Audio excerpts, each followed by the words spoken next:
Hi అండి. Last వీడియోలో మట్టి పాత్రలు ఎలా సెలెక్ట్ చేసుకున్నానో మీతో షేర్ చేసుకున్నాను. ఇప్పుడండి అసలైన టాస్క్ నాకు. ఈ పాత్రలు మట్టి వాసన రాకుండా శుభ్రంగా పాత్రలను క్లీన్ చేయాలంటే మామూలు విషయం కాదండి.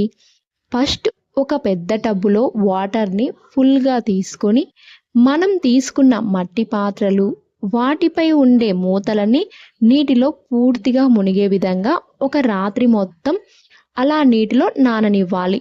ఇలా రాత్రి మొత్తం నానిన పాత్రలని ఉదయాన్నే నీటి నుండి తీసి బియ్యం కడిగి వాటర్ కానీ, అన్నం నుండి వంచిన గంజి కానీ ఇవి ఏవీ లేనప్పుడు నార్మల్ వాటర్ కానీ పాత్రలో నింపి గ్యాస్ పైన ఉంచి వేడి చేయాలి. నీళ్లు మరిగిన తర్వాత కాసేపు ఉంచి ఆ నీటిని వంపి పాత్ర చల్లబడిన తర్వాత వంటకు వాడే ఆయిల్ని అప్లై చేయాలి. ఇలా ఆయిల్ ఉన్న పాత్రని 3 గంటల పాటు అలా వదిలేయాలి. తరువాత టెంకాయ పీచు తీసుకొని ఎటువంటి సోప్ వాడకుండా నీట్గా శుభ్రపరచుకోవాలి. ఇలా శుభ్రపరిచిన పాత్రని నెక్స్ట్ డే నుండి మనకు నచ్చిన వంటలు వండుకొని ఆరోగ్యాన్ని కాపాడుకోవచ్చు.